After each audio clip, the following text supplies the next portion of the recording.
Assalamualaikum warahmatullahi wabarakatuh. Selamat pagi semuanya. Yang terhormat kepada Bapak Nur Irwansyah MPD selaku dosen pengampu mata kuliah membaca dan juga teman-teman sekalian yang saya banggakan. Sebelumnya perkenalkan, nama saya Dianti dengan nomor NPM 202121500493. Saya akan mempresentasikan materi mengenai kebiasaan membaca. Adapun poin-poin yang akan saya bahas yaitu mengenai arti kebiasaan membaca, membentuk kebiasaan membaca efisien, dan juga ada beberapa latihan-latihan.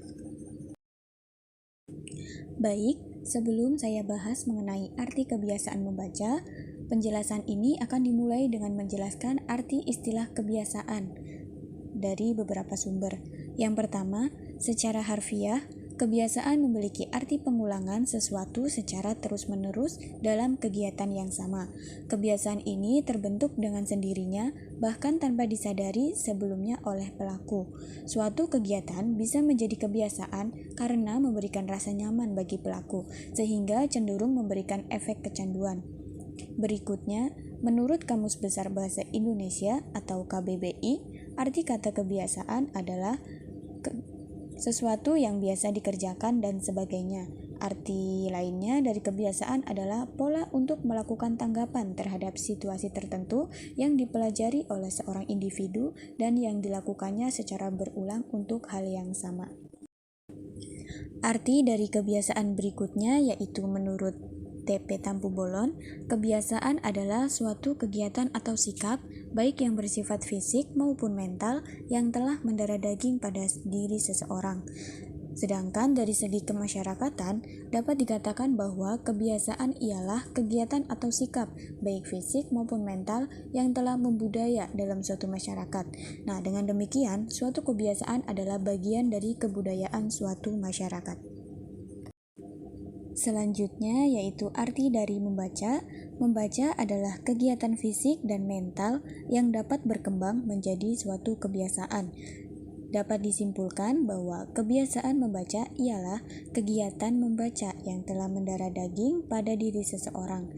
Sedangkan dari segi kemasyarakatan, kebiasaan membaca ialah kegiatan membaca yang telah membudaya dalam suatu masyarakat. Yang perlu dicapai ialah kebiasaan membaca yang efisien, yaitu kebiasaan membaca yang disertai minat yang baik dan keterampilan membaca yang efisien telah sama-sama berkembang dengan maksimal. Faktor kebiasaan membaca. Yang pertama ada faktor waktu. Dapat dipahami bahwa terbentuknya suatu kebiasaan tidak dapat terjadi dalam waktu singkat, tetapi pembentukan itu adalah proses perkembangan yang memakan waktu relatif lama. Selain waktu, faktor keinginan dan kemauan juga perlu ada. Jika ingin membuat suatu kegiatan menjadi kebiasaan, maka pada dirinya harus terlebih dahulu ada keinginan dan kemauan untuk melakukannya. Misalkan contoh, jika seseorang ingin membuat bangun pagi jam 5 menjadi suatu kebiasaan, maka pada dirinya harus terlebih dahulu ada keinginan dan juga kemauan untuk mulai melakukannya, dan untuk seterusnya melaksanakan secara teratur, sehingga akhirnya kegiatan itu mendarah daging. Faktor yang ketiga ada motivasi. Nah, setelah ada keinginan dan juga kemauan, kegiatan tersebut perlu diperkuat oleh motivasi. Seperti contoh sebelumnya yaitu bangun pagi jam 5, motivasinya ialah mencapai kesegaran dan juga kesehatan jasmani. Di samping ketiga faktor tersebut, faktor lingkungan juga berperan. Jika lingkungan tidak mendorong dan bahkan menghambat, maka kebiasaan akan sukar atau bahkan tidak akan terbentuk walaupun ada keinginan, kemauan, dan juga motivasi. Nah, dalam hubungan ini dapat dipahami bahwa lingkungan bisa juga menimbulkan motivasi. Seperti yang sudah dijelaskan tadi mengenai arti dari kebiasaan membaca, sebagaimana hal dengan kebiasaan lainnya, membentuk kebiasaan membaca juga memerlukan waktu yang relatif lama. Selain faktor-faktor tersebut, dalam usaha pembentukan kebiasaan membaca ada dua aspek yang perlu diperhatikan. Yang pertama ada aspek minat, yaitu perpaduan antara keinginan, kemauan, dan juga motivasi. Aspek yang kedua ada keterampilan membaca, yaitu keterampilan mata dan penguasaan teknik-teknik membaca Kalau minat tidak ada, maka kebiasaan membaca sudah tentu tidak akan berkembang. Dapat juga terjadi bahwa minat membaca telah berkembang dengan baik, tetapi keterampilan membaca yang efisien tidak berkembang. Misalkan, kebiasaan yang tidak efisien, atau sebagian dari kelemahan-kelemahan itu masih ada. Jika kelemahan tersebut masih ada, maka yang terbentuk ialah kebiasaan membaca yang tidak ataupun kurang efisien. Berbicara mengenai kebiasaan membaca, saya akan sedikit membahas mengenai kebiasaan membaca yang dilakukan sejak kecil. Nah, pada waktu anak belajar membaca, dia belajar mengenal kata demi kata, mengejanya, dan membedakannya dengan kata-kata lain. Anak juga harus membaca dengan bersuara, mengucapkan setiap kata secara penuh agar diketahui apakah benar atau salah ia membaca. Selagi belajar, anak juga diajari membaca secara struktural, yaitu dari kiri ke kanan dan mengamati tiap kata dengan seksama pada susunan yang ada. Oleh karena itu, pada waktu membaca, anak melakukan kebiasaan sebagai berikut. Yang pertama yaitu menggerakkan bibir untuk melafalkan kata yang dibaca, yang kedua menggerakkan kepala dari kiri ke kanan, dan yang terakhir yaitu menggunakan jari atau benda lain untuk menunjuk kata demi kata. Kebiasaan membaca tersebut sebenarnya tidak ada yang salah, hanya saja anak perlu diberitahu secara perlahan bagaimana cara membaca yang baik seiring dengan perkembangan umurnya, sehingga saat dewasa kebiasaan tersebut tidak diteruskan. Poin berikutnya yaitu mengenai membentuk kebiasaan membaca efisien. Sebagaimana yang telah tadi dijelaskan, bahwa membaca yang efisien memakan waktu yang relatif lama. Oleh karena itu, usaha-usaha pembentukan hendaklah dimulai sedini mungkin dalam kehidupan, yaitu sejak masa anak-anak. Pada masa anak-anak, usaha pembentukan dalam arti peletakan fondasi minat yang baik. Berikut beberapa usaha pembentukan membaca pada anak-anak dilihat dari perkembangan umurnya, yaitu dimulai dari umur 2 tahun, sesudah anak mulai dapat mempergunakan bahasa lisan, yaitu memahami yang dikatakan dan berbicara, walaupun masih pada taraf bahasa yang jauh dari sempurna menurut ukuran dewasa. Usaha yang dapat dilakukan pada taraf permulaan ini ialah merangsang daya visual dan motoris anak untuk sekedar mengenali buku. Seperti contoh, anggota keluarga yang sering dilihat oleh anak membaca ataupun memegang buku, hal tersebut merupakan suatu usaha yang baik. Kemudian, setelah umur anak itu bertambah 2,5 sampai 3 tahun, akan baik sekali pengaruhnya jika kepada anak diberikan buku-buku bergambar, apalagi jika anak itu didorong untuk membuka buku-buku itu dan melihat gambar-gambar yang ada di dalamnya, serta menyebut nama dari gambar-gambar tersebut. Selanjutnya yaitu umur 3-4 tahun. Pada umur 3-4 tahun, anak dapat mulai diajar mengenai tulisan, misalnya nama-nama gambar dan juga lain sebagainya. Kemudian, setelah anak mulai sekolah dan telah dapat membaca permulaan seperti huruf, kata, dan juga kalimat, dia perlu semakin dirangsang untuk membuka dan membaca buku-buku yang sesuai dengan yang dipelajarinya di sekolah. Selanjutnya, setelah anak mulai lancar membaca, buku-buku bacaan anak perlu disediakan di rumah dan diberikan untuk dibaca. Bercerita kepada anak sebelum tidur atau pada waktu-waktu tertentu lainnya, terutama pada usia 4-5 tahun, juga merupakan usaha yang dapat menambahkan minat membaca, asal selalu diberitahukan bahwa cerita itu dapat juga dibaca dalam buku. Buku-buku cerita anak pada usia ini perlu tersedia di rumah, dan sesekali cerita dari buku itu dibacakan kepada anak sebagai ganti bercerita. Setelah anak dapat membaca, dia dapat juga kadang diminta membaca buku cerita yang disukainya untuk didengar oleh ibu, bapak, ataupun anggota keluarga lainnya. Pada waktu anak sudah dapat membaca, cara ataupun teknik yang dipergunakan oleh anak itu dalam membaca perlu diperhatikan, sehingga cara-cara yang tidak efisien tidak berkembang menjadi suatu kebiasaan. Pada usia ini memang anak suka membaca dengan bersuara, Seperti yang sebelumnya tidak dijelaskan, bahwa ini tidak salah karena perlu untuk memantapkan daya pengenalannya akan huruf-huruf. Tetapi, perlu mulai diingatkan kepada anak bahwa membaca dalam hati juga perlu, dan anak itu perlu ditunjuki tentang cara melakukannya. Itulah usaha yang dapat dilakukan dalam rangka pembentukan kebiasaan membaca efisien. Dalam hal ini, terutama peletakan fondasi minat yang baik pada diri anak. Jika minat dimaksud telah terbentuk, maka fondasi kuat untuk membentuk kebiasaan membaca efisien telah ada, dan anak semakin berusaha mengembangkannya.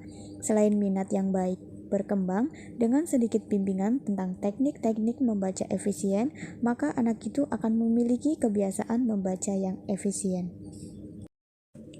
Adapun faktor yang mempengaruhi perkembangan membaca pada anak, yaitu dari faktor guru, lingkungan sosial, latar belakang, serta sarana penunjang.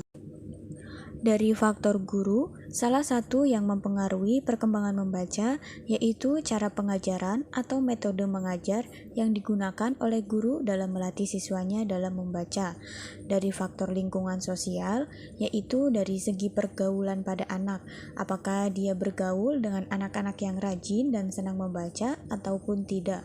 Kemudian dari faktor latar belakang, yaitu dari penanaman kebiasaan membaca yang dilakukan oleh orang tua di rumah. Apakah orang tua memberi contoh nyata dalam hal membaca kepada anak ataupun tidak. Faktor yang terakhir yaitu dari segi sarana penunjang seperti perpustakaan, buku maupun tulisan-tulisan lain yang dapat membantu meningkatkan kemampuan membaca pada anak baik yang ada di sekolah, di rumah maupun di masyarakat. Setelah menjelaskan mengenai membentuk kebiasaan membaca efisien pada anak, sekarang bagaimana membentuk kebiasaan membaca efisien pada usia dewasa? Ini tentu lebih sukar, tetapi bukan tidak mungkin.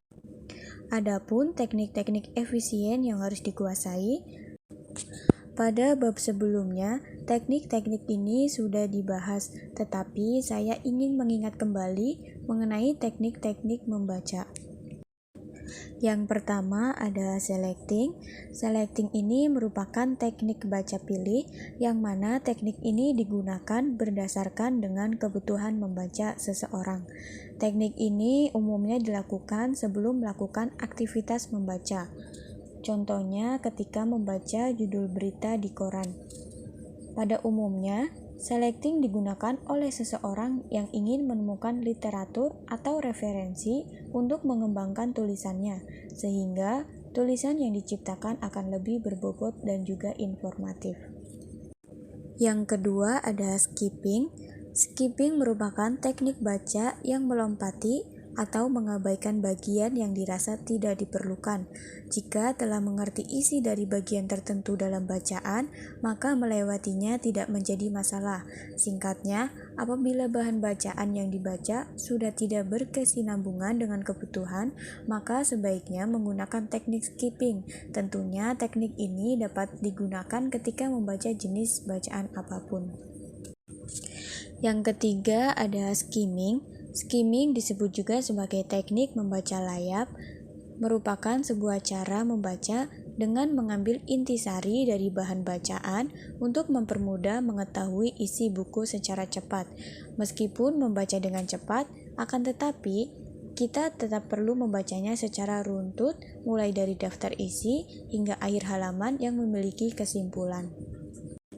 Yang terakhir ada scanning. Scanning ini merupakan teknik membaca tatap atau membaca memindai. Tujuan membaca dengan menggunakan teknik ini yaitu untuk mendapatkan fakta ataupun informasi tertentu. Tekniknya yakni dengan membaca secara meloncat-loncat dari bagian satu ke bagian lainnya. Hal yang ditekankan pada teknik scanning yaitu meskipun dituntut membaca cepat, namun juga perlu mencari poin-poin penting dalam bahan bacaan tersebut. Setelah memahami teknik-teknik membaca, yang perlu dikembangkan ialah minat membaca. Pada usia dewasa, pengembangan minat dapat dilakukan dengan disiplin diri, yaitu dengan membaca materi bacaan yang mudah dan menarik setiap hari, misalnya dibaca setengah jam setiap harinya. Kemudian, waktu membaca tersebut semakin ditingkatkan. Selanjutnya, bahan-bahan bacaan dapat diganti dengan bahan-bahan non-fiksi. Yang terakhir, mendisiplinkan diri agar setiap hari harus membaca bahan bacaan tertentu, bukan hanya surat kabar, tetapi juga buku-buku. Selanjutnya, ada latihan-latihan untuk menghilangkan cara membaca yang tidak efisien, yaitu jika kita membaca dengan menunjuk garis bacaan, cara mengatasinya ialah dengan melipat tangan di bawah meja baca. Jika kita tidak dapat berkonsentrasi, cara mengatasinya ialah yang pertama, mulai dengan membaca bahan-bahan bacaan yang mudah dan menarik. Yang kedua, sebelum membaca, tetapkan dalam hati bahwa isi bacaan itu sangat berguna dan jauhkan dari pikiran hal yang mengganggu.